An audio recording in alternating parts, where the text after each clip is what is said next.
Wonderful. Jillian, I am super thrilled to have you on the podcast. Thank you so much for being here with us today. We are going to be covering a lot of exciting stuff today. We're mainly going to be focusing on balancing like a sustainable breastfeeding work-life balance and how you created MAMMaway to help with that. So I'm very excited to get into it. I've told my listeners a little bit about you in the introduction, but I would love if they could just hear from your own words, like a little about yourself, who you are, what you're passionate about, and who are some of the beloved people in your life. I love it. So first of all, thank you for having me. This is fun. I love you're a great human and I'm excited to just sit and have a conversation with you. Oh, thank you. But yeah, so my name is Jillian. I am the founder of MAMMaway. Also, if you see in I think it's in my email signature and some other things, I'm the chief mom, engineer, and activist. And so the people in my life that make that happen I've got 3 small humans that I'm responsible for raising. They are 8, 6, and 4. Evelyn and Braden were born in Singapore. August is our Colorado native, so I've got the little sticker on the van. And then my partner Steve is also a working half of this whole hot mess that we're trying to run, and he's amazing, wonderfully supportive of me and of MAMMaway, and it's just been really fun building it. And so we started MAMMaway kind of on accident. It was engineers that solved our own problem, and maybe we'll get into that a little bit, but we're accidental entrepreneurs, and so we wanted to create something for when the mammaries have to be away. And our first product is a device to freeze breast milk differently. So I love all of that. yeah.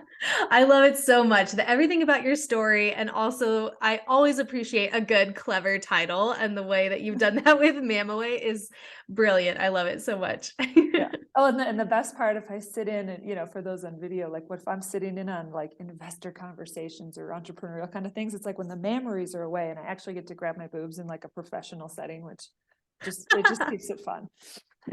Make sure I get the point across.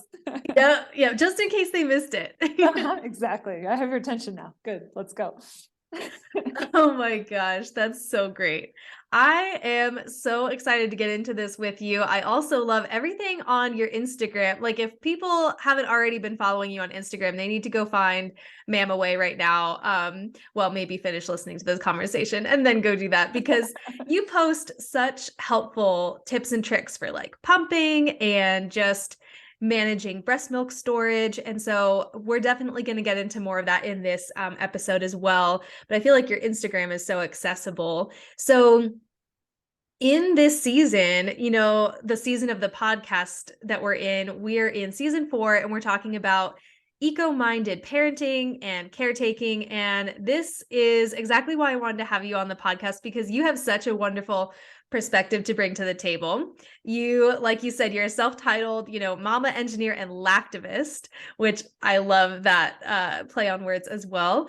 And you've created MAMMaway to support parents so that they don't have to choose, their career over breastfeeding if that's not something that they want. So I know you stated this many times before in your website and everything that you do, but everyone's breastfeeding journey and parenting journey is different and their own. And there's never any shame that comes along with like what you've created or what we're going to talk about today. What you've created with MAMMaway is just an incredible tool to empower people if they want to continue their breastfeeding journey and have a work, balance as well. So I'm going to stop talking there because I feel like you do such a better job of getting into this. This is what you do for a living. But could you tell us a little bit more about MAMMaway? Like, what have you created with this company, and how does this impact and empower parents in order to like live sustainably, both for the environment and for their own professional or personal sanity? Yeah, you said so many things, and if I can remember half of the things that you said too. But sorry, I threw so much at you. No, I'm like if when I forget something, just remind me that I forgot to say something. But yeah, thank you for the Instagram piece. That's been a fun thing, like growing a business and learning how to be a better millennial and post on Instagram has been super fun. So like I would love the engagement in the comments of like what in here is fun for you. But yeah, that's been super great. My kids love it too. But the like creating MAMMaway, I think it was mostly, I think we were talking in the intro, like I became an entrepreneur on accident. And I never really intended to do this, but it turns out with the experience we were handed living in Singapore, where our older two were born, and I was back at work at 8 weeks and 5 weeks, and just some of the Wow. backstory. And so going back to work in a corporate Fortune 50 company where I've got to be on a plane all over Asia for a week at a time, we had to figure out, like, I never really thought about using formula. It was just the bubble I was in. It was between my mom and my doulas and whoever else, oh, you'll have enough for the whole neighborhood, you'll be fine. So I never questioned it. And so when I had to be on a plane, it was a question of logistics. Okay, how am I going to bring a cooler? How am I going to fit enough at home? How am I going to make sure my nanny and my husband know, like, how to use breast milk? And so that's where it kind of came in, and we were just solving our own problem.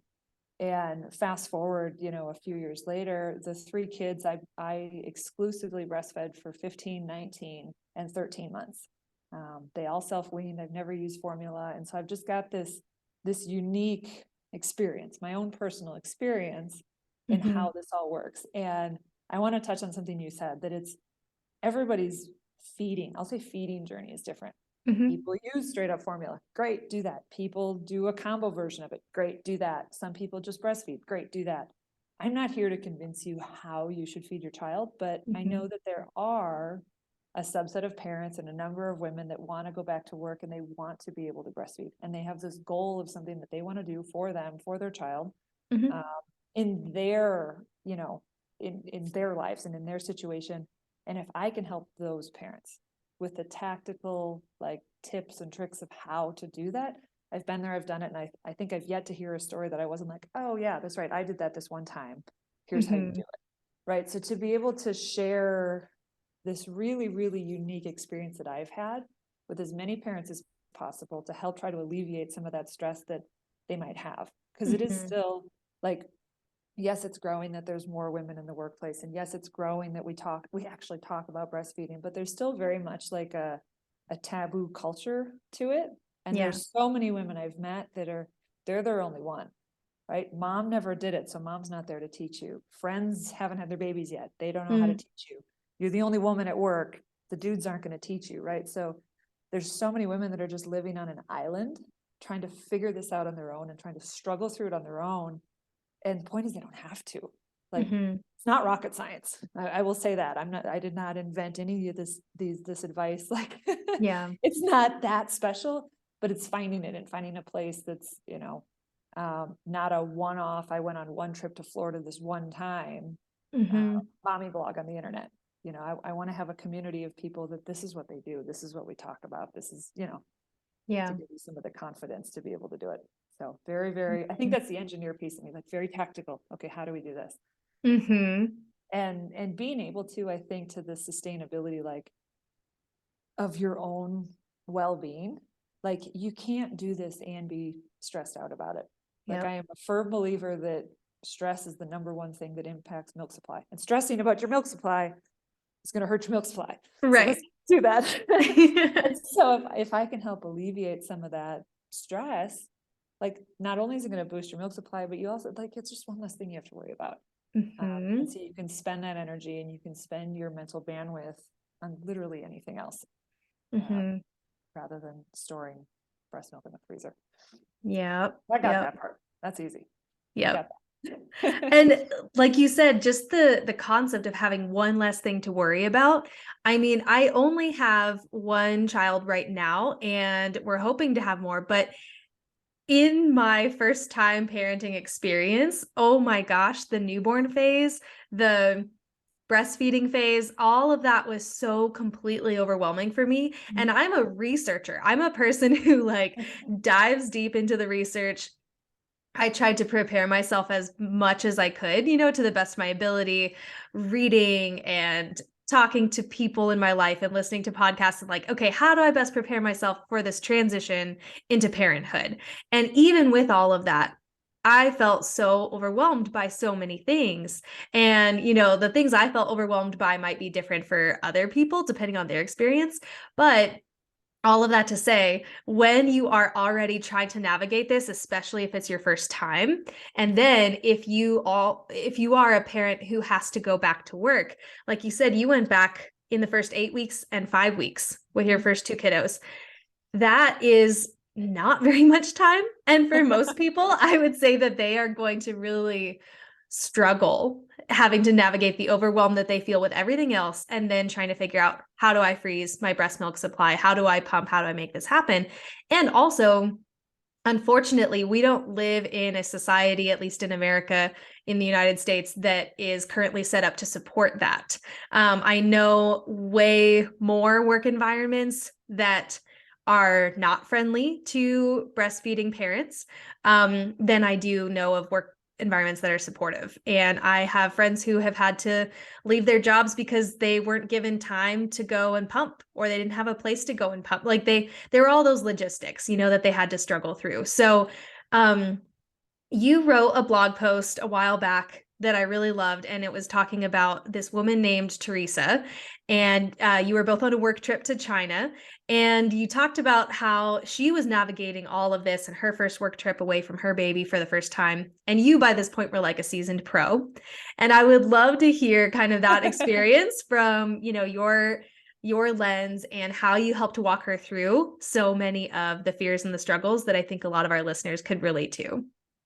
Yes. Oh my God, that was such a long time. I feel like that was maybe almost 5 years ago. Oh my gosh. I do remember it, like to a point, and I've had a number of conversations similarly since. And the thing that stands out the most, like the beginning of the conversation, is just this.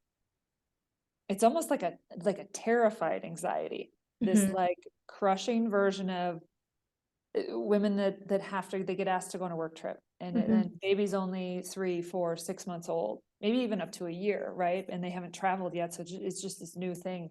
And especially like when you get closer to a year, it's probably less of a big deal, because you're like, well, I made it, I can just quit, Yeah. quote unquote.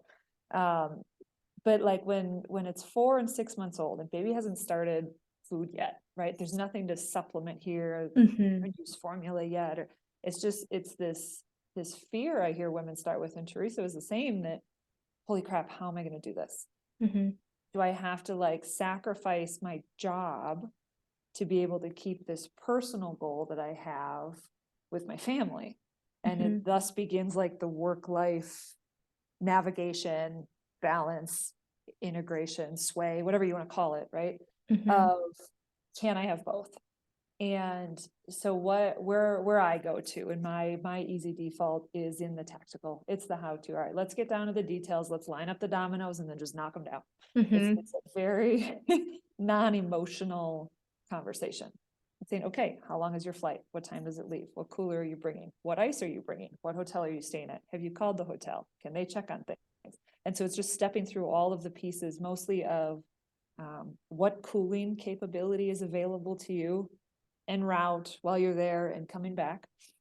And what's your supply like? Like, are you just enough, or do you have oversupply? How many ounces are we going to be bringing, or milliliters if, we were over there? Are you going to be bringing with you, and figuring out, okay, are you going to be gone for 2 days and we can keep it chilled because that's easier to transport it? Or are you going to be gone for 4 or 5 days and we're going to need to talk about freezing it or shipping it, or, that kind of stuff. And so it really just gets into the tactical details of, how do I help you just bring a cooler of liquid gold from point A to point B and potentially back? Mm-hmm. And it's a really fun shift to see. And that's the part that like makes my heart so happy doing this, that you like just one, like if I help one person do this, that's enough for me. And it's been really cool to have a whole bunch. Mm-hmm. But to be able to see her go from, holy shit, I'm going to have to choose between my job and my child, to, oh, I can do both of these things. And Mm-hmm. it's just been really, really cool. And even in the last couple of months, I talked to a woman that was going to Spain, and I saw her posting some of the stuff on Instagram of like, oh, look at me putting, my freezer flat in a little hotel freezer. I'm like, I'm helping somebody go on a trip and also bring milk back. And I had another woman, she's from Australia, and she was going up to Bali for 10 days, which is a long trip. Mm-hmm. But it was bringing the baby with, and it was how to talk to TSA and what can I bring and what do I ask the hotel. And like it's things like that, of the logistics of not knowing what to say and who to say it to, and just carrying a cooler around. Mm-hmm. So it's been super fun, and I absolutely love it. That's amazing. I would have no idea where to start personally. Like I I can definitely relate to those feelings of overwhelm, not having an idea of how to, even create a checklist, like you're talking about all the dominoes to put into place, and then you just go through them all. I wouldn't even know, what's the checklist? Where do I start? And so I know like on your website, you have a blog, you have some like helpful resources for people, go to places and everything for putting some of those tips and tricks together. But if you were to just share like a few of your pro pumping tips here that you feel like are really important for listeners to take away, what would those be? So number one is probably knowing how long milk is good for, right? So if it's fresh versus chilled versus frozen. Mm-hmm. And if you Google that on the internet as a first-time mom, you are going to get 1,000 different answers, because one of them is going to tell you that the guidelines are, hold on one second, kids school is calling, but I think they're fine. Feel free to take that if you need to. Being a mother, right? Life doesn't stop. No, the first thing I would say is the milk storage guidelines. And so knowing fresh versus chilled versus frozen. And so fresh milk is good for hours. Insert whatever number you want.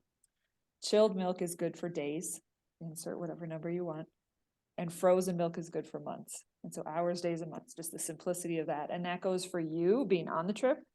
And that goes for whatever caretakers back at home, because they're going to need to know how to feed baby while you're gone if they're not coming with you. And so definitely know that there's guidelines that I post on my website. Like, it's easy for me to remember the same numbers. So 2 to 4 hours, 2 to 4 days, 2 to 4 months, 4 to 8 months, kind of thing, that it's just easy to use the same numbers, but know that they are guidelines. And I can give an anecdotal story, like even with my 3 kids, and it's me and my milk come from my body. It was different with all 3 kids. In Singapore with the first one, I think if it went more than 3 days in the fridge, it was done. It was no good.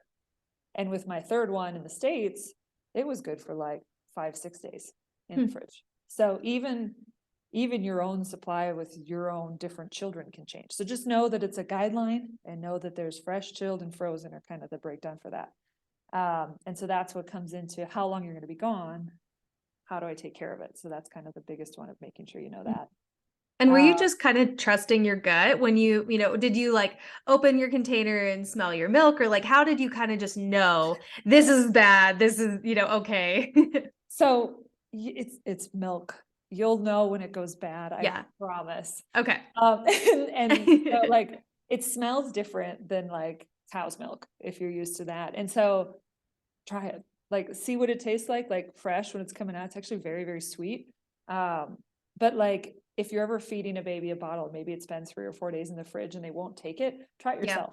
If it tastes a little bit sour, probably went bad. It's not going to hurt them. They're fine. But that one's probably gone bad. And so it's kind of the trial and error method. That's the sneaky science behind it. It's trial and error. Okay. If as like a new parent, if you're like, shit, I don't know.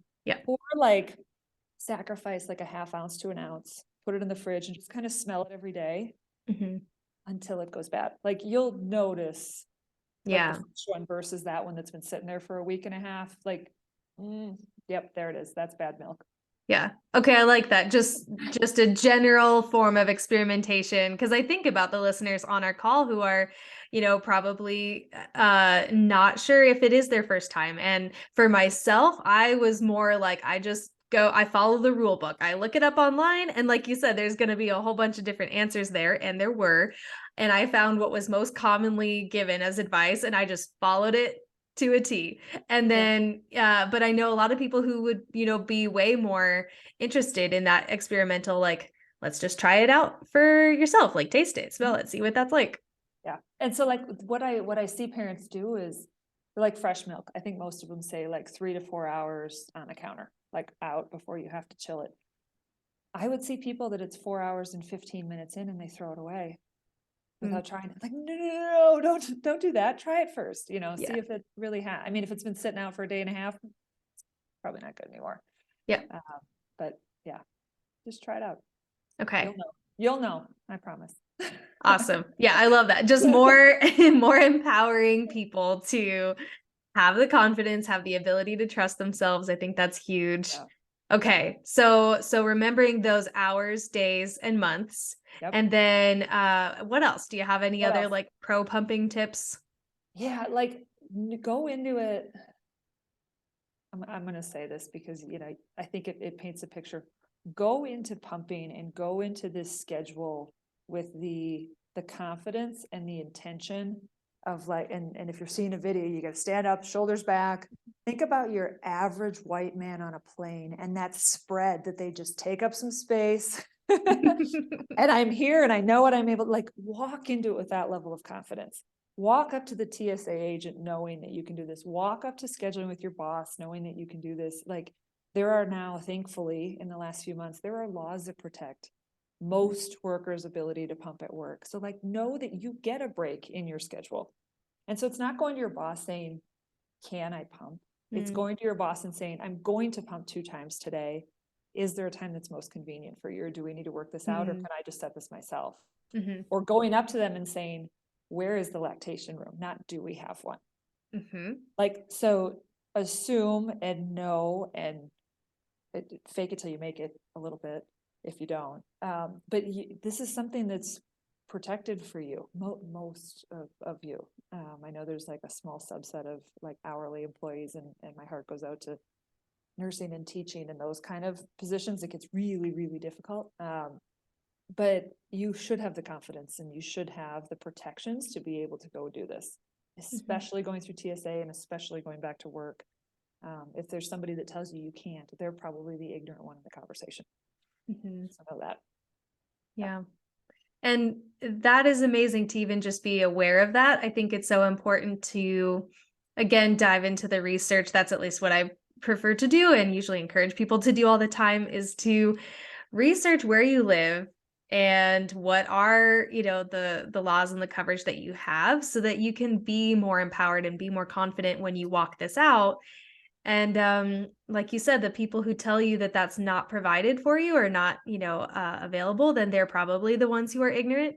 Mhm. And at least for me, that always helps me feel like I have a voice. Yep. Like, I know I've done the research. I know that this is available. Um, and I think that, that's huge because a lot of times when you're already navigating the overwhelm of first time parenting or even just first time walking through, maybe, you had kids before, but you didn't have to go back to work or didn't have the same circumstances. Right. If this is your first time, then feeling like you have a voice here, you have a say, and you are in control of your workspace and your breastfeeding journey. Um, that's huge. I Yeah. think not a lot of people feel like they have that. Yep. Yep. And it's new. And so the most recent one is called the Pump Act. If that's new and you haven't heard of it and you want to research on it, that's the new one most recently that was passed to help with pumping protections at work, which is amazing. Okay. So I love Yeah. seeing the progress. Like that stuff wasn't there when, my daughter was born 8 years ago. Mhm. Um, so it was just finding, I've got some of the weirdest pictures of where I went and pumped. And I was in Asia, right? So like going into Indonesia, funny story. Like I think the funniest place I had to go was a trip to Jakarta, and it's a male dominated construction industry.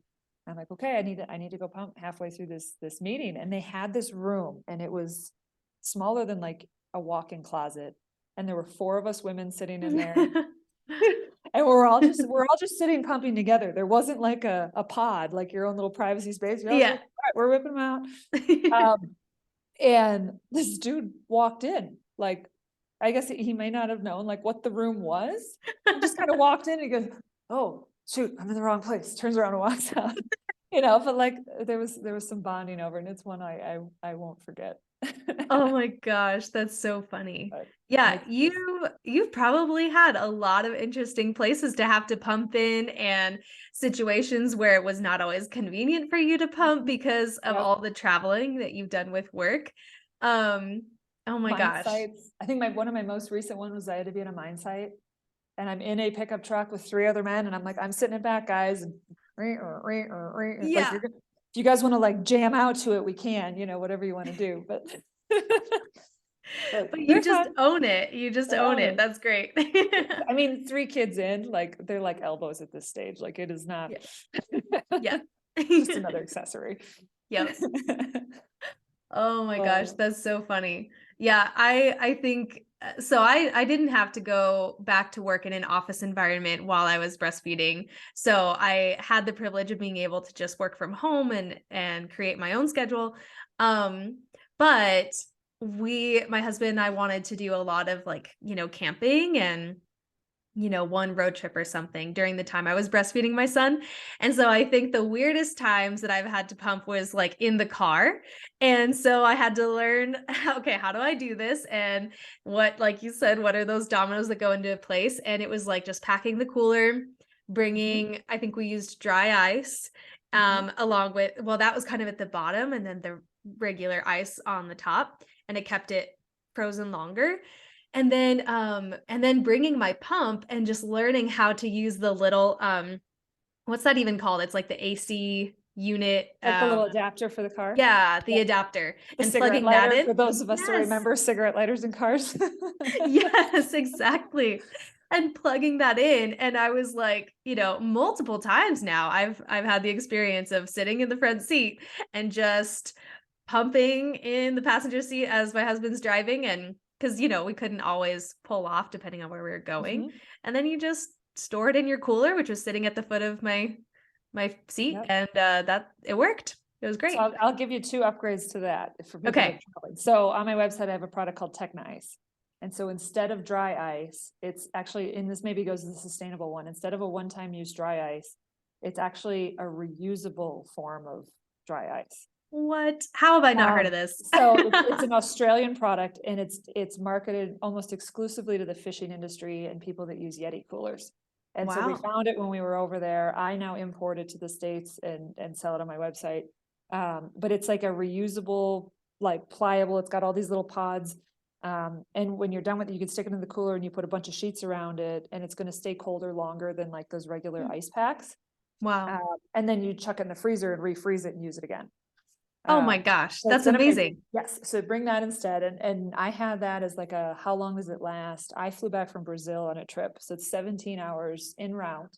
I land in Detroit. I have to switch, go through security, come back. And the TSA agent's like, oh, your ice pack's melted. Well, one of the little corner bits was melted. So I said, okay, give me a scissors. I cut off that one that he was throwing a fit about, put the Mhm. rest of it back in the cooler. Like Wow. there was one little pod that had melted after 17 hours. So I'm like, screw it, have it. Here you go. So I don't have to throw out the whole thing. So yeah, Techna Ice is amazing. The other thing I absolutely bring with on road trips is a hand pump. And so if that Mm. AC adapter dies, if a battery dies, you've got the manual version of a pump, and either bring one or two of those, depending on how long the road trip is. And then you don't even have to clean it until you get to where you're going. So Mm. I would do that like when I was traveling to like Manila. There's Yeah. not potable water like at your hands when you need it. And so I would bring two different hand pumps and use it one at a time for one session, and then 3 hours later, use the other one. And then I Wow. wouldn't have to wash them in between. So have a hand pump with you in those situations, and it's so much easier to use in a car, like real quickly. I Um, bet. Yeah, that's amazing too, because I mean, also there are going to be situations where you don't have access to, the electricity. So if you're, in that sort of situation, you're going to need a hand pump as well. yeah. And yeah, we totally did experience one time where like I don't know what happened. I think I like fried the battery or something. And so then we were in a bind and we were trying to figure out what to do on the road, and we had to like go stop into a Walmart. Anyway, that sounds a lot more feasible. So I'm They're like glad I'm learning this from you. $40 maybe. Yeah, I think a hand pump's like 30, $40, if Okay. at very most. Okay. And then the other thing, we did a lap around Lake Michigan because we're insane and we had two small kids at the time. And so one of the things, like if the bigger one is sleeping and the little one wakes up and needs like just a snack, like a bottle snack, Mhm. I would pump it. I would just sit in the back of the car, and I've got the two kids with me, and let that one keep sleeping, and this one wakes up, and so you'd pump in the car and then feed him real quickly while I'm sitting there, while I'm watching him, kind of thing. But we can just kind of Mhm. keep moving, Yeah. and then you don't have to stop every like 2 to 3 hours on a road Yep. trip. So Yep. So now yeah, you've got a time so many saver tricks. and a Yes. sanity saver because you don't have to deal with your crying children. That Oh, one. oh no, are you still there?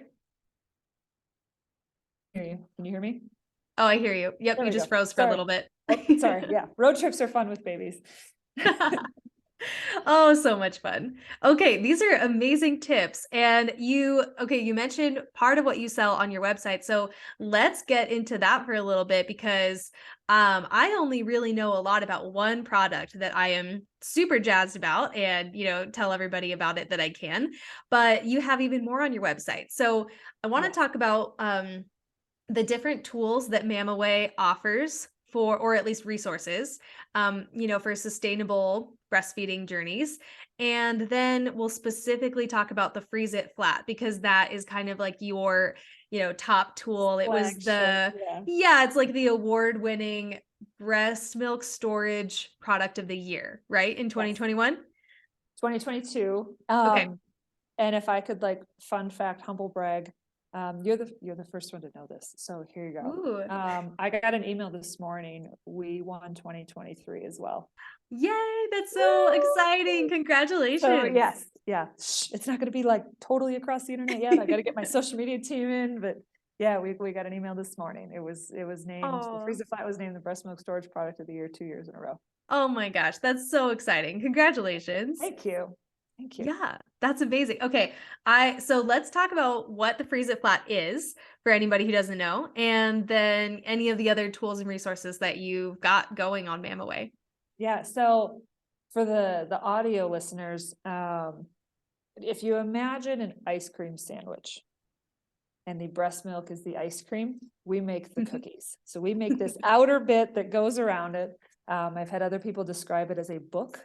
Mhm. So if you imagine something closing around, we make kind of the cover of the book, and it's really a device that's meant to hold any breast milk bag except for Willow. Those ones don't work very well. But hold any breast milk bag, kind of squish it together, and then so it's these two plastic plates, and it's got these fancy silicone straps that go around, kind of like fancy rubber bands that go around it and hold it together. And so Mhm. the fancy new piece of it that's a little different than anything else that's out there is that it creates that compression. And so it squishes the bag completely flat while it's freezing. And so you can take one bag or two bags at a time, jam it in next to the dino nuggets, because, reality. And it's going to come out flat every single time. So no more cookie sheet Jenga, no more losing bags in the back of the freezer, no more having to sacrifice your entire freezer in order to like lay them all out. Mhm. So you can cram it into whatever little space you have. And then the benefit of that is twofold. One, obviously being the space savings. So we found with bags like Medela or Spectra, the kind of like stand up triangle bags, we get almost double the space that you Wow. would just laying them flat, which is huge for people that don't have the space for an extra deep freezer. Or oversuppliers that have an extra deep freezer get half of it back, Yeah. which is amazing. And then the secondary benefit we found kind of on accident was some dork science behind how the bags break.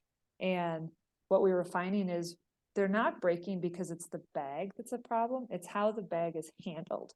Mm. So you see people on the internet that are like, oh, I hate these bags because they break. Oh, I love these bags because they don't.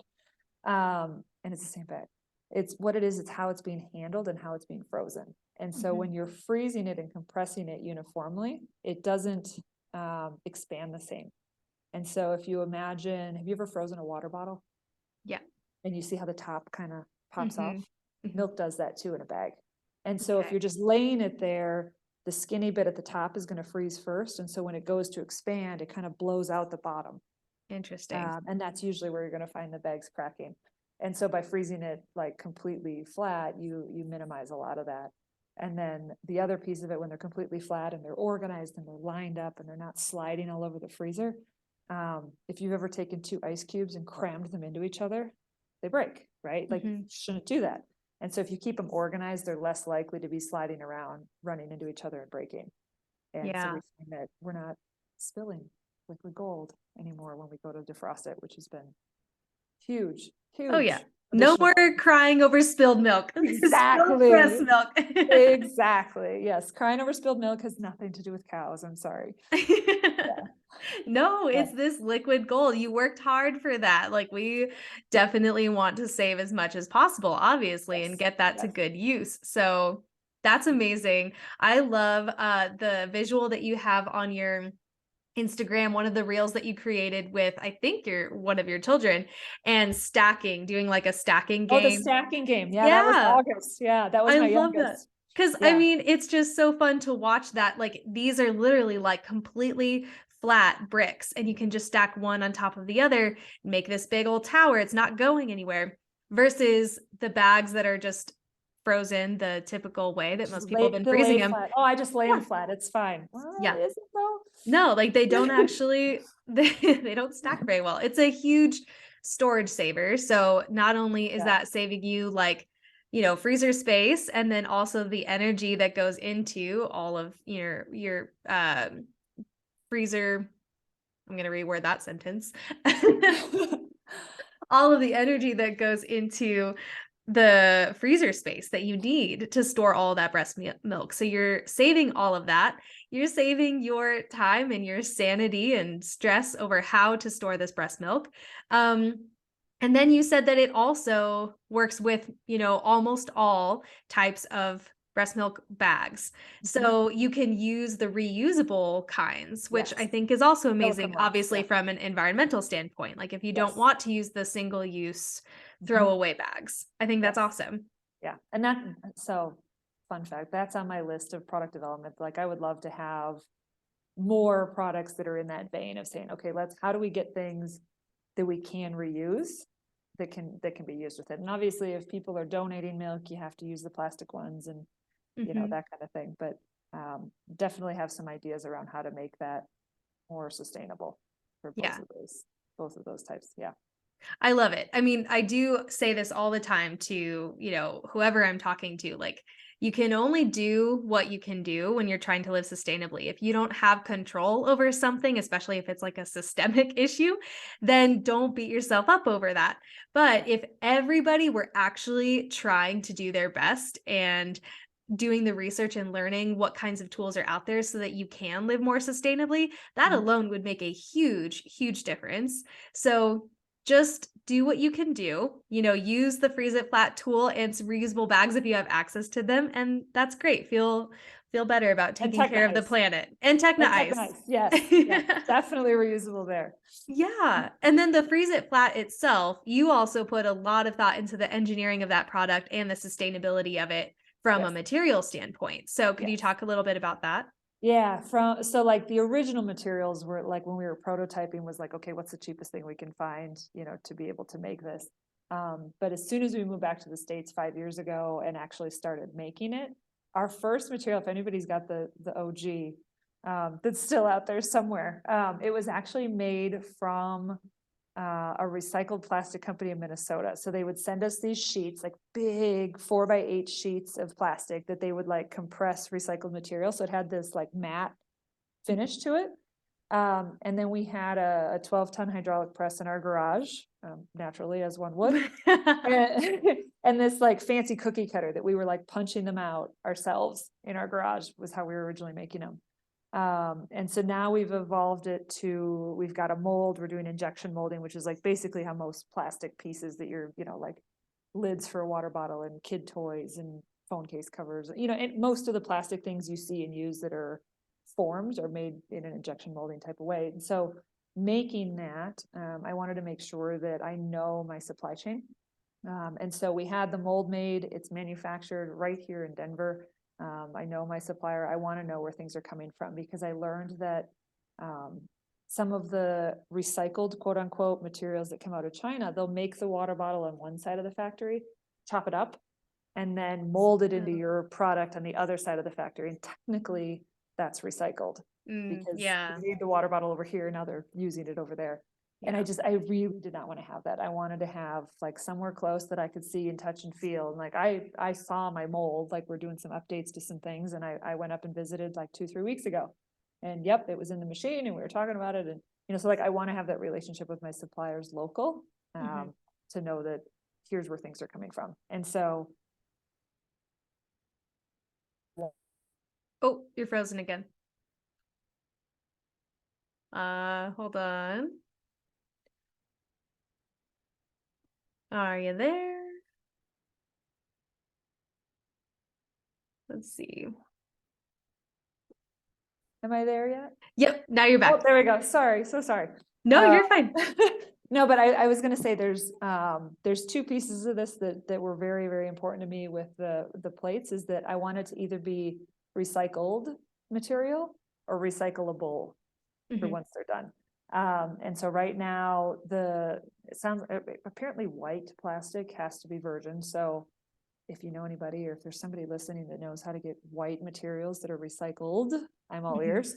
But yeah, that was one of the important things, is making sure that, when you're done with it, if you're not going to use it for leftovers, you can throw it in the recycling bin.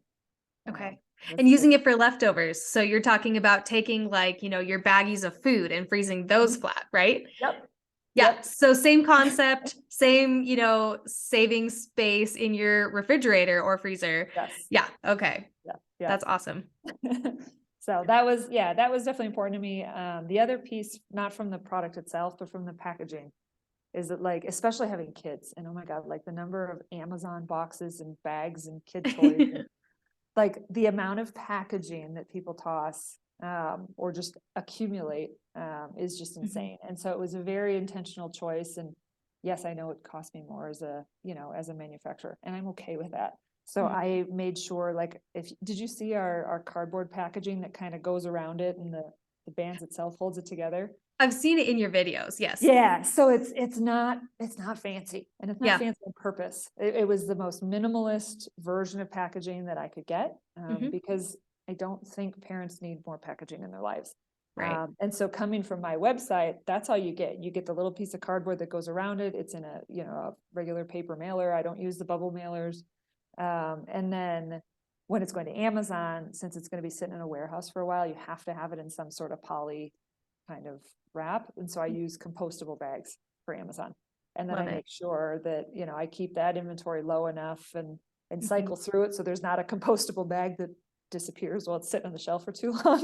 Right. I don't want the bad customer experience there, but yeah, it's a very intentional choice of, like, okay, I need to make sure that this is sustainable, Mhm. uh, as much as I possibly can, especially as the business is growing, and figuring out how I can stay a sustainable manufacturer and a responsible manufacturer at scale as I do Mhm. it, starting from day one. Yeah. I think that's incredible. And you are doing the most that you can do, and it's evolving as your company grows, right? And the success of these tools grow and you continue to create more products like you're dreaming about for the future. Mhm. So, I'm very excited to see that continue, and I just wish that more, companies and CEOs and all that had the mindset of like being responsible for what happens with their products and their packaging and the whole deal. So Yeah, I think that's such an inspiration. yeah. And then we were talking about, like, what could we print on the inside? Like, I was considering putting on the inside of the cardboard, like when I get it printed, have like a coloring picture. Be like, here, give this to your toddler. Have them keep busy while you're feeding the baby. I Like love that. little things like that. That's like, okay, how do I, make this have literally everything in here have a second life of some kind, even if it's 5 minutes to keep a toddler busy, Yeah. while you're getting something done. Yeah. So, yeah. I mean, the Amazon boxes that we've gotten recently, I've been cutting those up and creating little games out of the cardboard squares. So anything that can have a double purpose in life and keep my Yes. toddler entertained for a little bit is highly appreciated. So Yes. I think that is a wonderful idea. I'm Awesome. checking my notes real quick. I think we've covered so much of what I wanted to talk about. Let's see. I feel like I had a question that came up earlier and I cannot think of what it was for you because it wasn't on my notes. Um, I don't know. I'll have to just skip it. It'll come back if What's it's so important. you're new. How old's your kid now? He's 2.5. Okay. So mine are 4, 6, and 8. What has been your most, like, sustainable, like, with kids accomplishment? Like, bang your chest, check out how badass I am because I did this thing and I did it with a small human. Oh, that's a great question. Um, I think it's probably diving into EC or elimination communication. So, have you heard much about that? No. Teach me. Okay. My turn to learn. Yes. So, it is all about like basically early potty training. So, Okay. so my 2.5-year-old currently, he is fully potty trained and he still wears a diaper to go to sleep, but that's only because it's me who's holding him back. Like he he could wear underwear. He wears underwear the rest of the day. He could go to sleep in underwear if I let him right now. I just personally am not ready yet to deal with like middle of the night accidents and losing sleep over it, which I know is a totally selfish thing, but that's we're still holding on to diapers and for that reason. And we've been using cloth diapers as well for the process. We didn't start elimination communication from birth. There are totally people who do I've that seen it. from Now like, that you say it, I have seen it. Yeah. yeah, like holding their newborn babies over Mhm. like a tiny potty. Mhm. I do have a version of that tiny potty and I tried when he was a newborn, but being, like I said earlier, being that overwhelmed first time mom, I was like, I had done so much research going into it. I thought I was going to be a pro. And then I tried when he was a newborn and I was like freaking myself out thinking that I was like going to drop him or something. So I stopped. I do have all the tools, the tiny potty. I'm going to try again the next time around if we have another baby. Um, but anyway, we went back to elimination communication when he was older. So we tried it a little bit when he was like, I think 6 months old. Um, but we really committed to it when he was 15 months old. So we'd been using cloth diapers the whole time before, and I felt good about that sustainable choice as well. But then when he was 15 months old, we started the process of official like early potty training. I used all the elimination communication techniques I had read about and learned. And by the time he turned 2, so why can't I, like 9 months later, he was fully potty trained and has been since. And it has been such a game changer, not only for my own sense of like personal sustainability and not having to deal with like changing a poopy diaper. It is the best thing in the world. Because when he goes on the potty, it is way easier to just clean him up. And like, there's really no mess. So that's been amazing. And then not having to deal with like as much cloth diapering or disposable diapers. It's been like way more environmentally friendly. So I've been super, super proud of that accomplishment. That's awesome. And I'm laughing because I'm solo parenting all three of them this week. Mm-hmm. And so like this morning's chaos was my 4-year-old is in a phase where he doesn't like to clean himself up. Yeah. And he'll stand outside the bath, Mom, I'm done.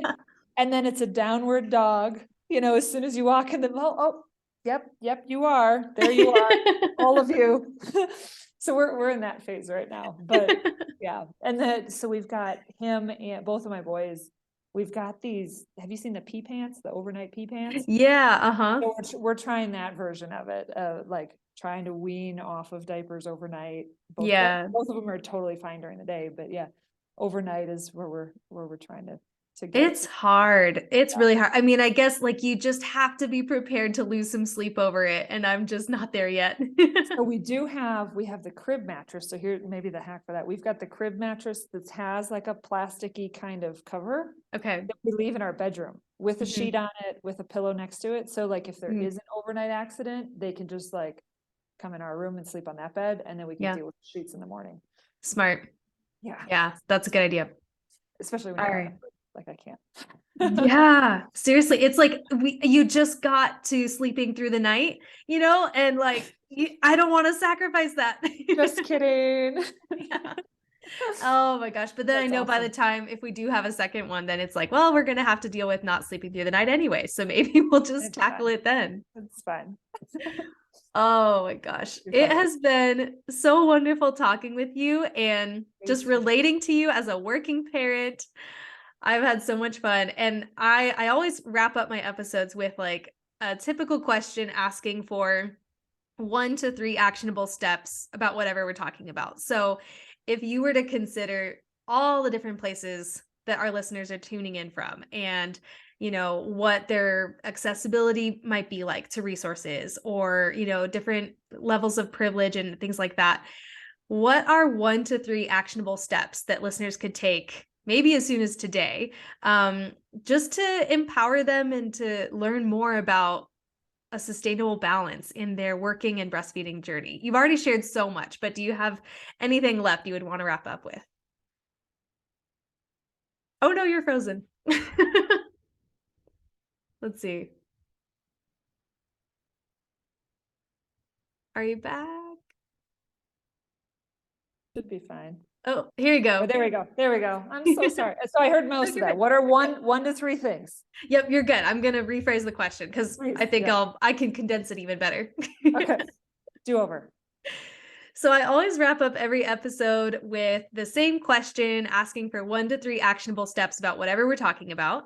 So for you, considering where all of our listeners could be tuning in from and what they might have access to as far as resources goes, could you share 1 to 3 actionable steps they could take as soon as today to just empower them to find a sustainable balance in their working breastfeeding journey? It could be the same things you've shared, just reemphasized, or something brand new. What would you want to wrap up with? So I would say like the biggest thing for me is the empowerment and the confidence, right? So if you are actively pregnant, if you are actively planning to pump, if you are actively like in that like second, third, fourth, fifth trimester stage of life, start getting educated sooner rather than later. If you don't know where to start, like please reach out to me on Instagram. It's as a small solopreneur, it's me. You're going to get me. Maybe my social media team, but mostly me.